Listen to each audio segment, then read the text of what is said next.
This here is quite an interesting instrument. It is made by a fellow called Huttl. Huttl. Now this guy was, from the very limited information that I can glean from the last time I popped into my local internet, this is a German guy who immigrated to the UK and started making instruments. And it's one of those makers that you don't really see too much of. If you search for Huttl Trumpet or Huttl instruments or something, the thing that you find, the first few things that you find when you do pop into your local internet is listings on forums of other people trying to find out about these instruments.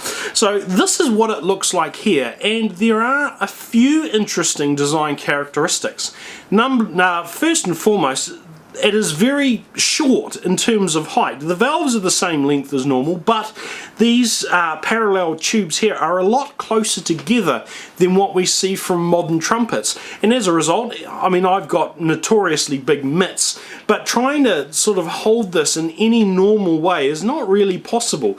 And so it's not a particularly comfortable instrument for me, at least, to hold on to, but it is, you know, an interesting design characteristic.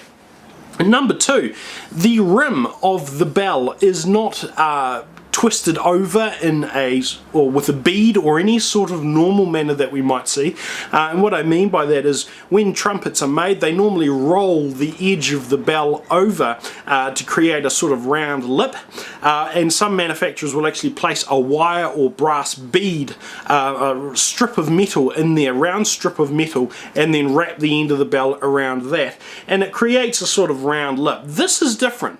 The metal has been folded over and then just pressed together, so you have a strip of metal around here that's just twice as thick as normal, but it's not round in any shape, in any way, shape or form. It is flat, and that's kind of interesting itself. The bell has an interesting flare where it doesn't sort of flare out as much. It's a bit more gradual, like some of the Besson cornets that we saw sort of in the 80s and 90s. Another interesting thing there. Some of the things that I've noticed about this instrument is that it leaks quite a lot, not on the spit valve where you'd expect it to leak, but actually around the tuning slide here. This tuning slide, to actually have the instrument in pitch, needs to be pulled out quite a way, and it's not a loose fit, but somehow water seems to, or spit, seems to just come through those gaps there and leak away annoyingly.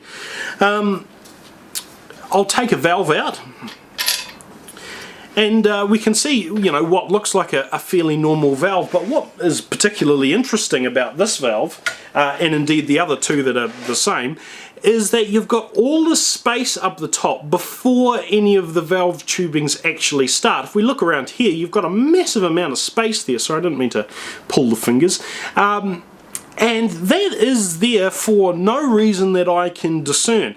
It would have made a lot less surface area for the valve to make contact with the valve casing if they'd actually cut some of that out, so you had less valve to work with. And it'd be interesting to see whether it would make any difference if I was to put this in a lathe and then scrape. I'm not going to, because I lack the talent, but it would be interesting to see whether these valves would operate any better if we were to have less material, get rid of these few centimeters up the top that don't seem to be there for any functional purpose. The valves are in acceptable condition. They're not fantastic. In fact, I've actually been using some different valve caps and valve bottoms on these, which seems to improve it, but for the purpose of creating this video I put the originals back on. And the valves have an interesting articulation to them. When you've just oiled them, you can hear the oil forming little bubbles and popping over the openings of the valves, or at least that's what I presume is happening to make the sounds that I can hear. And it also, when you're playing faster stuff, it sounds remarkably like they are rotary valves instead of piston valves.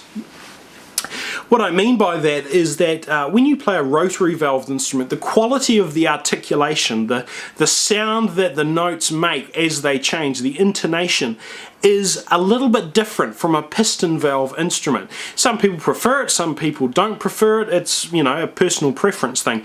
But one of the things I noticed when these valves are, you know, properly lubricated is that they do seem to resemble the sort of articulation that you'd get from a rotary valved instrument.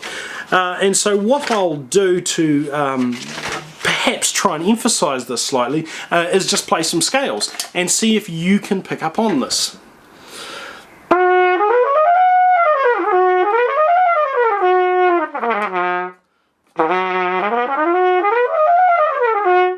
So perhaps you can tell the difference, or tell some of the odd sounds that these valves are making. Not odd bad, but odd in that they resemble rotary, the sort of articulation you get from rotary valves. You may be able to tell, you may not be. It's just one of those things that you pick up when you play this instrument as opposed to, you know, listening to it. And so that's really all there is to tell about this instrument. It's quite a nice instrument. It plays fairly well in tune. I think it's actually in high pitch, which is why if I get a tuner out I have to pull the tuning slide out a kilometre or so. But yes, I thought I'd share this with you this afternoon, this evening. Thank you very much for watching.